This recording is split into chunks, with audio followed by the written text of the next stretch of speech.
விஜய் அவர்கள் இந்த மாதிரி ஒரு பெரிய வாய்ப்பை எதுக்காக தவற விடுகிறார்கள் அப்படி சொல்லி விஜய் மீது பயங்கரமான விமர்சனம் வந்து எழுந்திருக்கு. ஸோ அப்படி என்ன பெரிய வாய்ப்பு வந்து விஜய் அவர்கள் தவற விட்டாங்க, டீட்டெயிலாக பேச போகிறோம். ரொம்ப இன்ட்ரெஸ்டான வீடியோவாக தான் இருக்க போகிறது. அதாவது வந்து திமுகவை எதிர்ப்பது மட்டுமே வந்து விஜய் அவர்களோட வேலையாவது இல்லை. அதிமுக அதுக்கப்புறமா திமுகவோட கூட்டணி கட்சிகள் இதை பிரிப்பதிலும் வந்து விஜய் அவர்களுக்கு மிகப்பெரிய பங்கு இருக்குது. இதுதான் வந்து அரசியல். ஆனால் விஜய் அவர்கள் வந்து செங்கோட்டையன், டிடிவி தினகரன், ஓ பன்னீர்செல்வம், அதுக்கப்புறம் சசிகலா இவங்க எல்லாருமே வந்து அதிமுக என்டிஏ கூட்டணியிலிருந்து பிரிந்து வெளியே வந்துட்டாங்க. அதுக்கப்புறமா டிடிவி தினகரன் அவர்கள் வந்து தமிழக வெற்றி கழகத்தில் இணைவதற்கு பல போராட்டங்கள் வந்து நடத்தினாங்க. ஆனால் தமிழக வெற்றி கழகம் வந்து நிர்வாகிகளும் சரி, விஜய் அவர்களும் சரி, எந்த விதமான முயற்சியும் வந்து டிடிவி தினகரன் கிட்டையும் சரி, ஓ பன்னீர்செல்வம், செங்கோட்டையன், சசிகலா இவங்க யாருக்கிட்டையும் வந்து எந்த விதமான முயற்சியும் வந்து எடுக்கல அப்படின்னு சொல்லப்படுகிறது.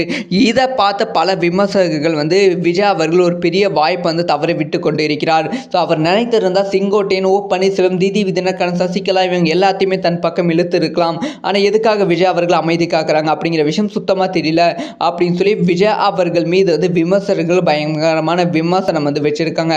ஆனால் விஜய் அவர்கள் என்ன பிளான் வச்சிருக்காங்கன்னா, இவங்கெல்லாம் வந்து இணைத்தால் தமிழக வெற்றி கழகத்தோட மதிப்பு வந்து கம்மியாகிவிடும் அப்படின்னு நினைத்து கொண்டு இருக்காங்க. ஸோ விஜய் கடைசியில் என்ன முடிவெடுக்க போறார்?